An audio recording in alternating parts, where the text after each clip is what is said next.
بسم اللہ الرحمن الرحیم۔ السلام علیکم۔ پروگرام اختلاف رائے کے ساتھ میں افتخار کا آدمی وہی ہوا جس کا ڈر تھا۔ پاکستان اور افغانستان کے درمیان ترکی میں مذاکرات۔ چمن میں پاک فوج اور افغان طالبان کی لڑائی کی اطلاعات ہے۔ چمن بارڈر پر جنگ شروع ہو گئی ہے۔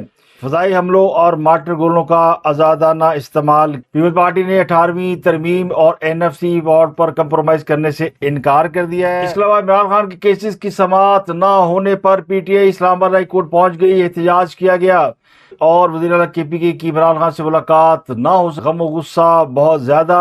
سوال چنا، جواب گندم۔ بلوچستان میں 1 ماہ کے لیے دفعہ 144 لگا دی گئی ہے۔ جلد سے جلوس اسلحے کی نمائش پر مکمل پابندی ہوگی۔ تو field marshal general Asim Munir کی مدت ملازمت میں توسیع پر بچوں کی طرح رونے والے وہ لوگ ہیں جو کل جنرل باجوہ کو تاحیات آرمی چیف بنانے کے لیے تیار تھے۔ سب سے پہلے بات کریں کہ پاکستان اور افغانستان کے درمیان مذاکرات اور جنگ دونوں ساتھ ساتھ چل رہے ہیں۔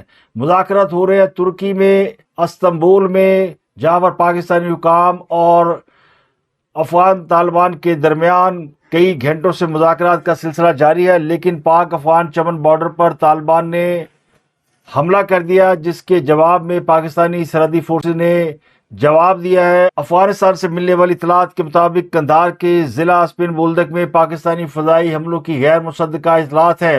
وہاں سے دھماکوں کی آوازیں اور دھواں اٹھتا ہوا دیکھا گیا ہے۔ بعض رائے کہہ رہے قندھار کے ضلع اسپن بولدک پر پاکستانی فضائیہ نے حملہ کیا ہے، جبکہ پاکستانی حکام نے اس حوالے سے کوئی انفارمیشن شیئر نہیں کی۔ مرحوم ضیاء الحق زندہ ہوتے تو اب تک آدھی PTI سولی چڑھ چکی ہوتی۔ جو چمن بارڈر پر لوگ موجود ہیں اور جو ویڈیوز موصول ہوئی ہیں اس کے مطابق افغان طالبان کی جانب سے فائرنگ کی گئی ہے، دھواں اٹھتا دیکھا گیا ہے، اور قندھار میں جو مقامی ذرائع ہے وہ یہ کہتے ہیں کہ پاکستانی فوج نے طالبان پر حملہ کیا اور طالبان نے ابھی تک اس کا جواب نہیں دیا۔ حالانکہ موصول ہونے والی ویڈیو میں دیکھا جا سکتا ہے کہ اسپن بولدک میں طالبان اپنے ہی لوگوں پر فائرنگ کر رہے ہیں، وہ لوگ جو کہ پاکستان سے ایگزائل کیے جا رہے ہیں، پاکستان سے نکالے جا رہے ہیں، وہ چمن بارڈر کے راستے افغانستان واپس جا رہے ہیں، لیکن افغان حکام کی اور طالبان کی فائرنگ سے وہ لوگ راستے چھوڑ کر بھاگنے پر مجبور ہو گئے۔ اب یہ واقعہ کیا ہوا ہے؟ اسپن بولدک چیک پوسٹ پر فائرنگ کیوں ہوئی ہے؟ کیا کوئی پاکستان اور افغانستان کے درمیان یا ان کے فوجیوں کے درمیان کو منہ ماری ہوئی ہے، یا اس کا تعلق ترکی میں ہونے والے مذاکرات سے ہے؟ تو ابھی تک ترکیہ سے مذاکرات کے حوالے سے تو کوئی پازیٹیو رپورٹ موصول نہیں ہوئی، لیکن جنگ کی خبریں زیر گردش ہیں کہ سرحدی حکام کی جانب سے دونوں طرف معاملات خراب نظر آ رہے ہیں، اور پاکستان نے بھی جوابی کارروائی کی ہے۔ جو نقصانات ہے اس کے بارے میں بعض لوگ دعویٰ کر رہے ہیں کہ طالبان نے بھاگتے ہوئے لوگوں پر گولیاں چلائی ہیں، جس سے کئی لوگ زخمی ہیں، کئی مارے گئے ہیں۔ بعض لوگوں نے درجنوں افراد کی ہلاکت کا دعویٰ کیا ہے، لیکن ابھی تک صورتحال واضح نہیں ہے۔ اس کے علاوہ ضلع بنو کے علاقے محمد خیل میں بھی پولیس اور کالعدم TTP کے درمیان شدید جھڑپ ہوئی ہے۔ 2 دہشت گرد مارے گئے ہیں، 6 پولیس والے زخمی ہیں۔ معاملات بڑے خراب ہیں۔ پاکستان اور افغانستان کے درمیان مذاکرات کے باوجود صورتحال بہتر ہوتی دکھائی نہیں دیتی، اور لگتا ہے کہ افغان طالبان بضد ہیں، اور یہ معاملہ طالبان کی بھارتی سرپرستی کا بھی ہے۔ پاکستان مسلسل اس بات کا مطالبہ کر رہا ہے کہ کالعدم TTP کے لوگوں کو افغان طالبان گرفتار کریں یا ان کے خلاف کارروائی کریں، اور یہ لکھ کر دیں کہ افغانستان سے پاکستان کے اندر دہشت گردی کی کوئی واردات نہیں ہوگی۔ تو یہ بات طالبان کو، افغان حکام کو منظور نہیں ہے، تو معاملہ ابھی اڑا ہوا ہے، پھنسا ہوا ہے۔ دوسری طرف ایک اور بڑا معاملہ ہے جو کہ پاکستان کے اندر چل رہا ہے، وہ آئینی ترمیم کا معاملہ ہے۔ 27ویں آئینی ترمیم آ رہی ہے، اپوزیشن پر شور مچا رہی ہے، حکومت مشاورتی عمل مکمل کر رہی ہے۔ آج بھی پرائم منسٹر کی اپنی اتحادی جماعتوں سے ملاقات ہوئی ہے۔ پیپل پارٹی کی CEC کا اجلاس جاری ہے، اور ذرائع نے خبر دی ہے کہ پیپل پارٹی 18ویں ترمیم اور NFC ایوارڈ پر کمپرومائز کرنے کے لیے تیار نہیں ہے، اور اسے انہوں نے اپنی ریڈ لائن قرار دے دیا ہے۔ تو اس 27ویں ترمیم میں بہت سارے معاملات ہیں، جن میں NFC ایوارڈ ہے، 18ویں ترمیم میں تبدیلی ہے، اور آئینی بینچ کی جگہ 9 رکنی عدالت، ججز کی مدت 70 سال کرنے، اور فیلڈ مارشل کو آئینی اختیارات دینے کی تجویز ہے۔ اور سب سے زیادہ جو اعتراضات کیے جا رہے ہیں وہ آرمی چیف کی مدت ملازمت میں توسیع کا معاملہ ہے، ان کے فیلڈ مارشل کے عہدے کو آئینی تحفظ دینا ہے۔ تو field marshal general Asif Munir کی مدت ملازمت میں توسیع پر بچوں کی طرح رونے والے وہ لوگ ہیں جو کل جنرل باجوہ کو تاحیات آرمی چیف بنانے کے لیے تیار تھے۔ جنرل آصف منیر تو ایکسٹینشن کے بعد ریٹائر جائیں گے 2 سال بعد یا 5 سال بعد، لیکن جنرل باجوہ کو تو ساری عمر ہمارے اوپر مسلط کرنے کا پلان بنایا جا رہا تھا، اور اب ہمیں یہ طوطا کہانیاں سنائی جا رہی ہیں کہ یہ تو جمہوریت کے خلاف ہے، یہ آئین کے خلاف ہے، اور اس سے کئی جرنیلوں کی پروموشن رک جائے گی، کو 35-37 جرنیلوں کو پروموشن نہیں ملے گی۔ لیکن کیا ان سے یہ پوچھنا نہیں بنتا کہ اگر جنرل باجوہ تاحیات آرمی چیف بنائے جا رہے تھے تو کیا اس وقت ان جرنیلوں کی پروموشن ہو جاتی؟ اس وقت تو سب کا ہی آرمی چیف بننے کا حق مارا جاتا۔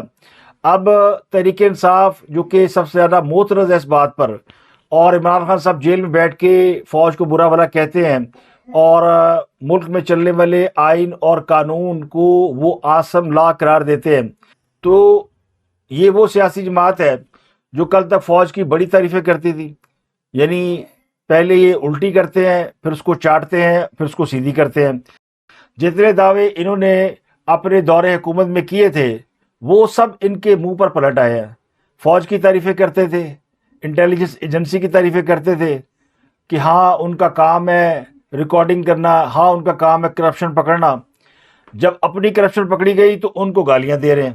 پہلے ہم سنتے تھے کہ آرمی چیف قوم کا باپ ہوتا ہے، آج کل آرمی چیف کو ڈکٹیٹر ثابت کرنے کی کوشش کی جا رہی ہے، اور جیل میں بیٹھ کر روزانہ کی بنیاد پر انہیں بیش کیا جاتا ہے۔ کے پی کی حکومت انہیں بیش کر رہی ہے، عمران خان انہیں بیش کر رہے ہیں۔ تو میں دعوے سے کہتا ہوں کہ اگر مرحوم ضیاء الحق زندہ ہوتے تو اب تک آدھی پی ٹی آئی سولی چڑھ چکی ہوتی۔ ضیاء الحق نے کبھی انہیں معاف نہیں کرنا تھا، وہ بڑے سخت قسم کے فوجی افسر تھے، اور اگر کسی نے وردی پہنی ہو اس کو گالی دی جائے تو ماضی کا ٹریک ریکارڈ تو یہ بتاتا ہے کہ وہ خیر نہیں۔ مشرف کے دور میں کام کیا جاتا تو وہ بھی کسی کو معاف نہ کرتے۔ تو یہ تو بڑے دل والا فوجی ہے جنرل آصف منیر، جن کو آپ بیٹھ کر روز گالیاں دیتے ہیں، اور آپ کی بہنیں جیل سے باہر آ کر بتاتی ہے کہ ہمارا بھائی جیل کے اندر بیٹھ کے ان کو یہ گالیاں دے رہا ہے، اور یہ بتاتے ہیں قوم کو کہ تاریخ میں اتنا ظلم کسی سیاسی جماعت پہ نہیں ہوا جتنا پی ٹی آئی پہ ہوا۔ تو انہیں تاریخ کا کیا پتہ؟ انہیں تو تاریخ چھوڑے حال کا نہیں پتہ، فیوچر کا تو کسی کو پتہ ہی نہیں ہوتا، لیکن پریزنٹ کے بارے میں بھی ان کو اندازہ نہیں ہے۔ تو جو یہ دعویٰ کرتے ہیں کہ ان میں بڑا ظلم ہوا ہے، تو میں ان کو بتاتا ہوں کہ ظلم کیا چیز ہوتی ہے۔ ظلم وہ ہوتا ہے جو سوڈان میں ہو رہا ہے، جس میں بہت سے لوگوں کو گاڑی میں ڈال کے ان کے اوپر پیٹرول چھڑک کے آگ لگا دی جاتی ہے۔ ظلم فلسطین میں ہو رہا ہے، جہاں پہلے کسی کو 20-20 سال قید میں رکھا گیا، اب ان کے ورثاء کو ان کی لاشیں دی جا رہی ہیں۔ تو ان کی زندگی کی امید رکھنے والے پہلے روز مرتے رہے، اب 20 سال بعد مر رہے ہیں۔ تو یہ کیسا ظلم ہے کہ جس میں آپ فوج کو برا بھلا کہہ رہے ہیں، آرمی چیف کو برا بھلا کہہ رہے ہیں، اور آپ کو وی آئی پی جیل ملی ہو، آپ کو ملازمین ملے ہو، آپ کو بھنے ہوئے تیتر بٹیر مل رہے ہوں، اور روزانہ ملاقاتیں ہو رہی ہوں، سیاسی فیصلے ہو رہے ہوں، اور پھر آپ نے بیوی کو جیل میں اس لیے رکھا ہوا ہے کہ باہر اس کی زندگی محفوظ نہیں ہے۔ تو جو شخص جیل کو اپنے لیے محفوظ ترین مقام سمجھتا ہو تو کیا وہ اپنی زندگی کی حفاظت کر رہا ہے یا قوم کے لیے لڑ رہا ہے؟ وہ قوم کو بیوقوف بنا رہا ہے کہ میں تمہارے لیے اندر ہوں، جبکہ اس سے جب یہ کہتے ہیں کہ آپ کی بیوی کو چھوڑ دیتے ہیں یا آپ کو چھوڑ دیتے ہیں تو باہر نہیں آتا، کیونکہ اسے پتا ہے کہ باہر نکلا تو میری خیر نہیں ہے، جتنی میں گالیاں دے چکا ہوں، جو برا بھلا کہہ چکا ہوں، کیونکہ ہسٹری بتاتی ہے ماضی میں ایسا ہی ہوتا ہے۔ سوال یہ کہ اگر کسی نے عمران خان کو کچھ کہنا ہو یا ان کے ساتھ کچھ کرنا ہو تو کیا ان کے لیے کوئی رکاوٹ ہے جیل کے اندر؟ تو یہ خان صاحب ایکچولی ڈرے ہوئے ہیں، اور یہ ڈر کی وجہ سے جیل کے اندر قید ہے، یہ کسی حقیقی آزادی کے لیے قید نہیں ہے۔ میرا گمان یہ ہے، بلکہ بہت سے لوگ یہ سمجھتے بھی ہیں، عمران خان اس وقت تک جیل سے باہر نہیں آئیں گے، نہ اس دنیا سے کہیں جائیں گے، جب تک اپنا تھوکا ہوا مکمل طور پر چاٹ نہیں لیں گے۔ تو 27ویں آئینی ترمیم کی مخالفت کے لیے تحریک تحفظ پاکستان نے کوئٹہ میں ایک جلسہ رکھا ہوا ہے، لیکن انتظامیہ سے اجازت ہی نہیں مانگی۔ تو کوئٹہ کی انتظامیہ نے یہ بتایا کہ کسی کو کوئٹہ میں جلسے کی اجازت نہیں دی جائے گی۔ اب انہوں نے باقاعدہ درخواست جمع کرائی ہے یا نہیں کرائی، مگر کوئٹہ کی انتظامیہ نے واضح کر دیا کہ کسی کو جلسہ نہیں کرنے دیں گے۔ تو 7 نومبر کو انہوں نے کوئٹہ میں جلسہ رکھا ہوا ہے، جس میں یہ 27ویں آئینی ترمیم کے خلاف رائے عامہ ہموار کرنے کی کوشش کریں گے۔ آپ اندازہ لگائیں تحریک تحفظ آئین پاکستان KPK اور بلوچستان سے باہر نہیں آتی، کیونکہ وہاں پر ان کے بھائی بندو ہیں نا جو کہ پاکستانی فوج پہ حملے کرتے ہیں، وہ ان کا ساتھ دیتے ہیں، ان کے لیے راہ ہموار کرتے ہیں۔ ایک اور بڑی اہم ڈیولپمنٹ آج یہ ہوئی، کل عمران خان صاحب نے جیل سے پیغام بھیجا تھا کہ عدالتوں کے باہر جاؤ اور جب تک جج تاریخ نہ دے میرے مقدمے کی سماعت کی، وہاں سے اٹھنا نہیں، دھرنا دے دو۔ تو آج سارے بھاگے بھاگے اسلام آباد ہائی کورٹ پہنچے، ان کی اراکین اسمبلی، یہ ٹکٹ ہولڈر، اب اراکین اسمبلی تو نظر نہیں آتے، لیکن وہ ٹکٹ ہولڈر جو ہارے ہوئے ہیں وہ آ جاتے ہیں۔ تو ایک تو وہاں پہ نعرے بازی کی گئی، اور پھر وزیر اعلیٰ KPK سہیل آفریدی بھی اسلام آباد ہائی کورٹ پہنچ گئے۔ انہوں نے عمران خان سے ملاقات کی اجازت نہ ملنے پر توہین عدالت کی درخواست دائر کرنے کا فیصلہ کیا، اور وہ پہنچے عدالت میں، انہوں نے اپنا بائیو میٹرک کرایا اور سیدھے پہنچے ہائی کورٹ کے سیکرٹری کے آفس میں۔ لیکن ان کے ساتھ جو لوگ تھے ان کو اندر جانے سے روک دیا گیا۔ ان میں ایک سینیٹر بھی تھی جن کا نام فلک ناز چترالی ہے۔ اب پولیس کو نہیں پتا ہوگا، فلک ناز نے کہا کہ آپ کیسے روک سکتے ہیں، میں سینیٹر ہوں۔ تو انسپیکٹر نے کہا کہ میں بھی ڈیوٹی افسر ہوں۔ تو انہوں نے وہاں پہ دھمکیاں دینا شروع کر دی کہ میں تمہیں کمیٹی میں بلواؤں گی، میں تمہاری وردی اتروا دوں گی۔ تو وہاں پہ خاصی ناخوشگوار صورتحال پیدا ہوگی، لیکن بہرحال اس مظاہرے کا کوئی فائدہ نہیں ہوا، کیونکہ اسلام آباد ہائی کورٹ تو ایک عدالت ہے، وہ پارلیمنٹ نہیں ہے، وہ کوئی ایسی جگہ نہیں ہے کہ جس کے باہر آپ مظاہرہ کریں تو اندر سے کوئی آ کے آپ سے مذاکرات کرے گا۔ تو ان کے اسی قسم کے جو حرکتیں ہیں وہ یہ بتاتی ہیں کہ یہ پڑھے لکھے ہیں، لیکن پڑھے لکھے والی حرکتیں ان میں بالکل نہیں ہیں۔ پٹواریوں کو تو کہتے ہیں نا کہ پڑھے لکھے نہیں ہیں اور کوشش بھی نہیں کرتے، اور یہ پڑھے لکھے ہیں اور یہ ان سے دو ہاتھ آگے جاہلانہ حرکتیں کرتے ہیں۔ اب چونکہ یہ ہائی کورٹ گئے ہوئے تھے اور جمعرات کو ملاقات کا دن ہوتا ہے، تو یہ ملاقات کیے بغیر واپس جا رہے تھے، تو ان سے کسی نے سوال پوچھ لیا، اور یہ سوال پوچھا کہ آپ وزیر اعظم سے ملاقات نہیں کر رہے، آپ وزیر خزانہ سے نہیں مل رہے، وزیر داخلہ سے ملاقات نہیں کر رہے، آپ کیا سمجھتے کہ صرف عمران خان سے ملاقات کے نتیجے میں سارے مسائل حل ہو جائیں گے؟ تو آپ ذرا سوال پہ غور کریں اور ان کا جواب سن لیں۔ آپ وزیر اعظم سے ملاقات نہیں کر رہے، آپ وزیر خزانہ سے نہیں مل رہے، وزیر داخلہ سے نہیں مل رہے، کیونکہ امن و امان کی وہاں پہ صورتحال خراب ہے، تو مسائل کیسے ہوں گے؟ صرف ایک ملاقات سے حل ہو جائیں گے؟ دیکھیں جی، سب سے پہلے تو جو الزامات ان کی طرف سے لگے، جو میرا نام اناؤنس ہونے کے بعد ان کے وفاقی وزراء نے جو پریس کانفرنسز کی، تو میرے خیال میں پہلے ان کو اس پر معافی مانگنی چاہیے، کیونکہ ان کا یہ سٹینڈ بنتا ہی نہیں تھا جو انہوں نے لیا۔ ان کا یہ کام بنتا ہی نہیں تھا کہ ایک پارٹی کا جو ہے چیئرمین تھا، حیات چیئرمین، وہ ایک نام اناؤنس کرتا ہے تو ان کو تکلیف کیا تھی میرے نام سے؟ اگر تھی بھی تو وہ سیاسی بیان دیتے، لیکن انہوں نے جو ہے الزامات لگائے جس پر میں آج بھی ناراض ہوں، غلط الزامات لگائے، اور ان کو ان الزامات پر معافی مانگنی چاہیے۔ سوال چنا جواب گندم، سوال کچھ تھا جواب کچھ دیا۔ اب مجھے تو ایک ہی بات سمجھ میں آئی ہے کہ یوتھیا وہ ہوتا ہے جو غلطی کرے اور معافی دوسرے سے مانگنے کا مطالبہ کرے۔ خان صاحب بھی یہی کہتے ہیں، خان صاحب بھی کہتے ہیں کہ 9 مئی پر مجھ سے فوج معافی مانگے، مجھ سے وہ لوگ معافی مانگے جن کے اداروں پہ میں نے حملہ کیا ہے، مجھ سے وہ عدالتیں معافی مانگیں جنہوں نے میری کرپشن پکڑ لی ہے اور مجھے سزا دی ہے، مجھے وہ ادارے مجھ سے معافی مانگے جو مجھے پکڑ کے لے گئے تھے اور انہوں نے جا کے مجھے جیل میں بند کر دیا تھا۔ علیمہ خان بھی کہتی ہے کہ عمران خان سے معافی مانگی جائے۔ بندہ پوچھے کیڑی گل دی معافی؟ اور گنڈا پور بھی وہ بھی کہتا تھا مجھ سے معافی مانگو۔ یہ سارے یعنی اداروں کو اور حکومت کو اور ریاست کو اپنے قدموں میں گرانا چاہتے ہیں۔ یعنی یہ کوئی ماچو مین ہے، یہ کہیں کہ کوئی باڈی بلڈر ہے، یہ کوئی ایسے لیڈر ہیں کہ ان کی ایک آواز پہ سارا پاکستان کھڑا ہو جاتا ہے۔ 4 بندے تو یہ نکال نہیں سکتے، خان صاحب کے کیس سماعت کے لیے لگوا نہیں سکتے، عمران خان سے ملاقات کر نہیں سکتے جب تک کوئی اجازت نہ دے۔ تو ان کی باتیں سن لو کہ ریاست ہم سے معافی مانگے۔ اب یہ معافی کا جو مطالبہ ہے نا، یہ اجتماعی طور پر کیا جا رہا ہے، پتہ نہیں انہوں کس چیز کا نام معافی رکھا ہوا ہے۔ اور دوسرا انہوں نے کہا کہ یہ سیاسی بات کرتے مجھ پہ الزام کیوں لگائے؟ تو میرا خیال ہے الزام لگانا بھی لوگ سیاسی بات ہی سمجھتے ہیں۔ یہ تو خان صاحب نے ہمیں بتایا، ہمیں نہیں پتا تھا کہ الزام تراشی الگ ہوتی ہے اور سیاسی بات الگ ہوتی ہے۔ خان صاحب نے الزام لگایا تھا 2014 کے الیکشن میں کہ 35 پینکچر لگائے گئے ہیں، 35 سیٹیں مسلم لیگ نون کو دی گئی ہیں۔ اس تقریر کے بعد جو نواز شریف نے الیکشن جیتنے کے بعد کی تھی، تو خان صاحب ساری زندگی کہتے ہیں کہ 35 پینکچر لگائے گئے، پھر خان صاحب کو جب ثابت کرنا پڑا تو انہوں نے کہا وہ تو سیاسی بیان تھا، وہ تو کوئی ایلیگیشن نہیں تھا. تو یہ ہمیں خان صاحب نے سمجھایا. آپ یہ دیکھیں کے پی کے عوام کی کتنی بدقسمتی ہے. میں تو ان سے اظہار ہمدردی کر رہا ہوں کہ ان کو جو بھی ملا وہ نگینہ ہی ملا، چاہے وہ پرویز خٹک صاحب ہوں، چاہے وہ ان کے بعد محمود خان صاحب ہوں، چاہے گنڈا پور ہوں. تو پچھلے کو منہ کی پرابلم تھی، اس کو ذہنی پرابلم ہے، یعنی جیڑا پنو لال. اب آتے ہیں جی آئینی ترمیم کے حوالے سے بات کرتے ہیں. آئینی ترمیم کے ذریعے بلدیاتی اداروں کو وفاق سے براہ راست اختیارات دینے کی تجویز ہے. یہ تجویز آپ کو پتہ کون لے کر آیا ہوگا؟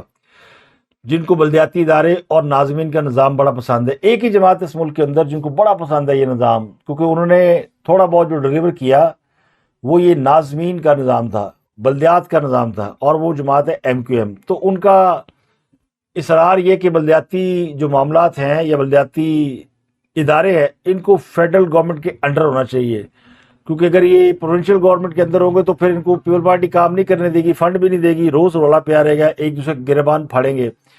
تو آج یہ ملے تھے پرائم منسٹر سے اور انہوں نے ان کو یہ تجویز دی ہے. جو مسودہ ہے اس کے مطابق آئینی بینچ کو ختم کر کے 9 رکنی آئینی عدالت قائم کی جائے گی. جو ابھی اس وقت آئینی بینچ قائم کر رہا ہے اسی کو آئینی عدالت کی شکل دے دی جائے گی. اور آئینی عدالت اور سپریم کورٹ کے ججوں کی جو عمر ہے اس کے حوالے سے بھی تجویز ہے کہ وہ بڑھا دی جائے اور عمر کی بالائی حد یعنی ریٹائرمنٹ کی حد 68 سے 70 سال کرنے کی تجویز ہے. چیف الیکشن کمیشن کے تقرر میں ڈیڈ لاک کی صورت میں معاملہ سپریم جوڈیشل کمیشن کے سپرد کیا جائے گا. اور اعلیٰ عدلیہ کے ججوں کی تقرری میں صدر وزیر اعظم کا کردار کم کرنے کی تجویز ہے اور جوڈیشل کمیشن کا دائرہ کار یا اس کو امپاور کرنے کی تجویز ہے. پیپل پارٹی جو ہے وہ اس پر اعتراض کر رہی ہے، بلدیاتی اداروں کو آئینی طور پر مزید بااختیار بنانے کے لیے تیار نہیں ہے اور اس حوالے سے وہ اعتراضات کر رہی ہے. دوسرا وہ پہلے کہہ چکے ہیں اور ان کی سی ای سی کے اجلاس کی جو مخبری ہوئی ہے، جو خبر اندر سے نکلی ہے کہ یہ جو 18ویں ترمیم ہے اس کو امینڈ نہیں ہونے دیں گے اور این ایف سی وارڈ میں جو صوبوں کو مل رہا ہے اس میں سے 1 روپیہ نہیں کسی کو جانے دیں گے، کیونکہ اصل تو یہی پیپل پارٹی کی اب تک کی کمائی ہے. آئین بنایا بھٹو صاحب نے اور اس کے بعد یہ جو 18ویں ترمیم اور این ایف سی وارڈ میں جو صوبوں کو شیئر ملتا ہے وہ بہت بڑا شیئر ہے، جس سے جو فیڈرل گورنمنٹ ہے اس کی پرفارمنس بھی متاثر ہوتی ہے اور جو فیڈرل ادارے ہیں ان کا پیٹ بھی نہیں بھرتا، یعنی ان کو بھی آپ نے چلانا ہے. اور کچھ محکمے صوبوں کو چلے گئے ہیں لیکن صوبے ان محکموں پہ کام ہی نہیں کر رہے اور ان کا حصہ لیے جا رہے ہیں اور خرچ کہیں اور کیے جا رہے ہیں. اب تجویز یہ ہے کہ این ایف سی وارڈ کو بڑھا دیا جائے، صوبوں کو زیادہ شیئر دیا جائے. بعض لوگ یہ کہہ رہے تھے کہ یہ شیئر کم کیا جا رہا ہے، لیکن جو مسودہ ہے اس میں اب پیپل پارٹی کے اعتراض کے بعد اس کو بڑھانے کا بھی معاملہ شامل ہے. تعلیم اور صحت کے شعبے وفاق واپس لے رہا ہے. حکومت جمعے کے روز یہ ترمیم پارلیمنٹ میں پیش کرنے جا رہی ہے. ایک بڑی اہم خبر میڈیا کے حوالے سے ہے اور اس خبر نے میڈیا کی جو انٹرنل ایک فرٹرنٹی ہے اس کو بڑا ہلا کے رکھ دیا ہے. حالانکہ ہلنے کی بات کوئی نہیں تھی، لیکن چونکہ اس میں اب حکومت انوالو ہو گئی ہے اور اس میں کچھ اور چیزیں سامنے آ گئی ہیں، تو بڑی خبر ہے کہ نامعروف اینکر جاوید چودھری نے ایکسپریس گروپ کو چھوڑ دیا ہے. 19-20 سال سے وہ ایکسپریس کے ساتھ تھے اور انہوں نے کچھ لوگوں کو بتایا کہ ان کو یہ بتایا گیا ہے ان کی انتظامیہ کی جانب سے کہ آپ کا اور ہمارا ساتھ ختم ہو گیا. ایگزیکٹ جاوید چودھری کے منہ سے میں نے نہیں سنا، لیکن ہو سکتا ہے کہ یہ ان کا آخری شو. اب یہ بہت سینئر صحافی ہیں، کالم نگار ہیں، اینکر ہیں، تیل بھی بیچتے ہیں، پراپرٹی کا کام بھی کرتے ہیں، تو ہمہ جہت شخصیت ہے. پاکستان میں جاوید چودھری جیسے قابل لوگ کم ہی ہیں جو کہ ہر شعبے کے اندر مہارت رکھتے ہیں اور ان کی میموری بڑی کمال کی ہے، ان کی ریسرچ بڑی کمال کی ہے، ان کے الفاظ میں بڑی مہارت ہے. تو قلم تو ان کا بہت ہی تیکھا ہے اور بعض لوگ کہتے ہیں کہ اس تیکھے قلم کی وجہ سے ان کو ہٹایا گیا، لیکن میں آپ کو 2-3 وجوہات بتا دوں گا آگے کہ معاملہ کیا ہوا ہے. 6 نومبر بروز جمعرات ایکسپریس نیوز میں جاوید چودھری صاحب کا ایک کالم شائع ہوا ہے.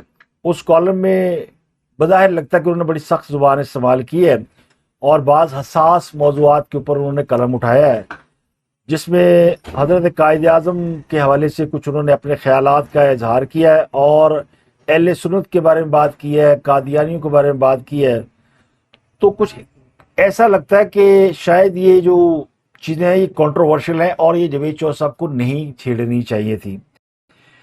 تو بعض لوگ جو ہے نا وہ ڈھونڈتے ہیں جا کے کہ کی ہوا، تو کہتے ہیں جناب جو کالم لکھا ہے نا اس کالم کی وجہ سے ان کو ہٹایا گیا ہے. اب وہ پروگرام بھی کرتے ہیں. کل پرسوں میں نے پروگرام دیکھا تو اس میں انہوں نے جو زبان استعمال کی وہ اس میں نے پہلی دفعہ سنی وہ زبان ان کی اس طرح کی جس میں وہ گالیاں بھی باقاعدہ دے رہے تھے. تو ہو سکتا ہے کہ ان کی زبان ان کے آڑے آ گئی ہو، ان کا قلم بہکنے لگا ہو. بندہ تھک بھی تو جانا نا، اتنا عرصہ کام کیا ہو تو کہیں نہ کہیں وہ اب وہ تھکاوٹ کا شکار ہو رہے ہیں. یعنی ٹی وی پروگرام کرنا ہے، کالم لکھنا ہے، اس کے بعد جو اقتدار کے غلام گردشیں ہیں ان کے چکر کاٹنے ہیں، اور اس کے علاوہ بھی اپنا یوٹیوب چینل کرنا ہے. تو بہت کام کرتے ہیں، بہت محنتی آدمی ہے. اور جاوید چودھری کی اتنی اہمیت تھی ایکسپریس نیوز میں کہ شاہ زیب خانزادہ وہاں پروگرام کرتا تھا تو ان کی آپس میں لڑائی ہو گئی اور جاوید چودھری صاحب نے باقاعدہ شاہ زیب خانزادہ کے اوپر ہاتھ اٹھایا. یہ سب کو معلوم ہے کہ انہوں نے تشدد آمیز رویہ اختیار کیا اور شاہ زیب خانزادہ کو وہاں سے نکلنا پڑا یا نکال دیا گیا. تو اس کے بعد سے شاہ زیب خانزادہ کی قسمت چمک اٹھی اور وہ جیو کے سب سے بڑے اینکر بن گئے. تو کہتے ہیں نا کبڑے کو لات پڑی اور اس کا کبڑا پر نکل گیا. تو یہ شاہ زیب خانزادہ کے ساتھ ہوا تھا. تو جاوید چودھری سے والے سے تو بڑے، یعنی ان کو پھر پیر مانا جائے کہ جس کی لات سے کسی کی قسمت سنور جاتی ہے. اب ان کا ایک بڑا دیرینہ تعلق ہے ملک ریاض صاحب سے. ایکچولی ان کی صحافت کو 4 چاند لگے وہ ملک ریاض کی وجہ سے لگے. ملک ریاض صاحب وہ پہلے صاحب حیثیت آدمی تھے جنہوں نے جاوید چودھری کو ذہنی طور پر، مالی طور پر اتنا آسودہ کر دیا کہ پھر ان کے قلم میں نکھار آ گیا. وہ ملک ریاض کے لیے ملک ریاض کے نام سے کالم لکھتے تھے. ان کے اخبار جناح میں انہوں نے سروسز دی. ان کا میگزین پرائیویٹلی وہ تیار کراتے تھے اور یعنی وہ آؤٹ سورس کر دیا تھا ملک ریاض صاحب نے، ٹھیکے پہ دے دیا تھا. تو یہ جاوید چودھری صاحب کی جو انکم ہے یہاں سے بڑی ملٹیپل ہو گئی. پھر ان کو اللہ تعالیٰ نے مہربانی کی اور بہت کچھ ملنا شروع ہو گیا جن میں فارم ہاؤس. اور تو یہ ملک ریاض کے بڑے قریبی آدمی. اور بعض لوگ یہ کہتے ہیں کہ ایکسپریس میں ان کی جو 18-20 سالہ نوکری ہے وہ بھی ملک ریاض صاحب کے فنڈ سے چلتی ہے. ملک ریاض صاحب کے بارے میں یہ تاثر ہے یا اطلاع ہے کہ انہوں نے بعض چینلوں میں اپنی مرضی کے اینکر رکھوائے ہوئے ہیں. تنخواہ وہ دیتے ہیں لیکن نام چینل کا ہوتا ہے. تو آج کل ملک ریاض صاحب ناراض ہے میڈیا سے کیونکہ میڈیا ان کی مشکلات نہیں حل کرا سکا. یہ ہمارے دوست رضی دادا کا دعویٰ ہے. ان کا کہنا یہ ہے اور یہ انہوں نے کہا ہے جب ملک ریاض صاحب کے ایک اپنے ڈیجیٹل پلیٹ فارم سے کوئی 37 لوگ نکالے گئے ہیں اور ان 37 لوگوں کو نکالنے کی وجہ جو رضی دادا نے بیان کی ہے اپنے تجربے کی بنیاد پہ، معلومات کی بنیاد پہ نہیں ہوگی. میرا ذاتی خیال یہ ہے کہ ملک ریاض صاحب سے وعدہ کیا گیا تھا کہ اگر آپ یہ میڈیا ہاؤس نکالیں گے تو ہم آپ کی جان چھڑوا دیں گے، غسلہ بھی لاک کرا دیں گے، جو آپ پہ اتنے مقدمات ہیں اور آپ پھنسے ہوئے ہیں. لیکن ایسا نہیں ہو سکا تو اس لیے اب وہ میڈیا ہاؤس لپیٹ دیا گیا. یہ ان کی اطلاعات ہے. میری اطلاعات یہ ہے کہ ملک ریاض صاحب جو ہے وہ ناراض ہیں اور کامران خان بھی ملک ریاض صاحب کے پے رول پہ سمجھے جاتے رہے ہیں. تو ملک ریاض صاحب نے ہمیشہ ان کو اپنے ساتھ ہی رکھا. اب مجھے نہیں پتا کہ انہوں نے کامران خان کو نکالا یا نہیں نکالا، لیکن میں ایزیوم کر رہا ہوں کہ اگر کامران خان کو نکالا ہوگا تو کامران خان کہاں جائیں گے؟ جیو میں جا نہیں سکتے، نوکری دنیا میں کر چکے ہیں، تو ایکسپریس میں جگہ بن گئی ہے. ممکن ہے جاوید چودھری کو اس لیے ملک صاحب نے وہاں سے آف کرا دیا ہو کہ وہاں پہ کامران خان کو لگا دو. لیکن اس میں ٹوسٹ بڑا ہے. ٹوسٹ یہ کہ آج پاکستان کے چند نامور صحافیوں نے قومی اسمبلی کارروائی کا بائیکاٹ کر دیا اور کہا جناب ملک ریاض صاحب نے 37 بندے کاٹتے ہیں. اب ملک ریاض صاحب بیٹھے ہیں دبئی میں، بندے بیٹھے ہیں دبئی میں، چینل دبئی سے آپریٹ ہوتا ہے اور پاکستان میں چند صحافیوں کے پیٹ میں درد اٹھا ہے. اور افسوس کی بات یہ ہے کہ احتجاج کرنے والوں میں اور مظاہرین میں مظہر عباس بھی شامل تھے. ہمارے بڑے پرانے دوست ہیں، بہت ہی قابل احترام، بہت ہی قابل عزت ہیں. ہم انہیں بڑا حق سچ کا لمبردار سمجھتے ہیں، لیکن لگتا ہے کہ انہیں بھی کہیں نہ کہیں وہ انفلوئنس ہو گئے ہیں. مظہر عباس صاحب نے اب تک نیوز سے نکالے جانے والے لوگوں کے حق میں تو قومی اسمبلی کی کارروائی کا بائیکاٹ نہیں کیا. بہت سے چینل بند ہو گئے, کبھی کسی نے آواز نہیں اٹھائی, کیونکہ وہ پاکستان کے چینل ہیں, اس میں ملک ریاض نہیں ہے, اس میں کامران خان نہیں ہے. اور ملک ریاض صاحب نے جو 30-37 لوگ رکھے ہوئے تھے, جو میرے ذرائع وہ کہتے ہیں کہ یہ بھی تو وہ لوگ ہیں جو اسٹیبلشمنٹ کا ایسٹ سمجھے جاتے ہیں, تو ان کو کسی جگہ ڈمپ کر دیا جاتا ہے, وہاں پہ نوکری کرتے رہتے ہیں. اب ان کو نکالے جانے کے بعد جب صحافیوں نے احتجاج کیا, بائیکاٹ کر دیا, تو عطا تالڑ صاحب پہنچ گئے وہاں پہ, اور انہوں نے کہا کہ یہ تمام صحافی جو نکالے گئے ان کو میں روزگار دینے کا اعلان کرتا ہوں. اگلے چند گھنٹوں میں انہیں بہت سے ڈیجیٹل میڈیا ہاؤسز سے لیٹر آ جائیں گے, appointment letter. within next 48 hours ان تمام کو کسی نہ کسی ڈیجیٹل پلیٹ فارم کا لیٹر جاری ہوگا, اور ہم ان تمام کو نوکری دیں گے, کیونکہ ڈیجیٹل میڈیا کے ملازمین کے تحفظ کا ابھی فی الحال کوئی بندوبست ملک کے اندر نہیں ہے. تو یہ تو بڑی صحیح بات ہے کہ ڈیجیٹل میڈیا ابھی تک آرگنائز نہیں ہے. اب عطا تالڑ صاحب کا ڈیجیٹل میڈیا پہ کیا انفلوئنس ہے؟ ڈیجیٹل میڈیا پاکستان کے اندر بھی سب سے زیادہ میڈیا ہاؤسز ڈیل کر رہے ہیں. جیو کا اپنا میڈیا ہے ڈیجیٹل میڈیا, دنیا کا اپنا ڈیجیٹل میڈیا ہے, سونو کا اپنا ہے, GNN کا اپنا ہے, 92 کا اپنا, سارے ہی اپنا اپنا ڈیجیٹل میڈیا چلا رہے ہیں. اور چھوٹے موٹے یوٹیوبرز کو وہ ٹیک اوور کر چکے ہیں, کیونکہ ان کو لگا کہ یہ کام بھی ہوتا ہے تو یہ بھی ہم ہی کر لیں.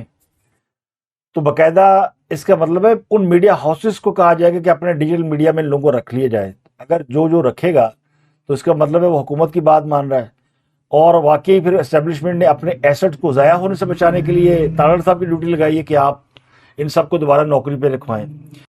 اب تک کے لیے اتنے, آپ سے ملاقات ہوتی ہے اگلے ولاگ میں. اپنا اور گردوں کا بہت خیال رکھیے.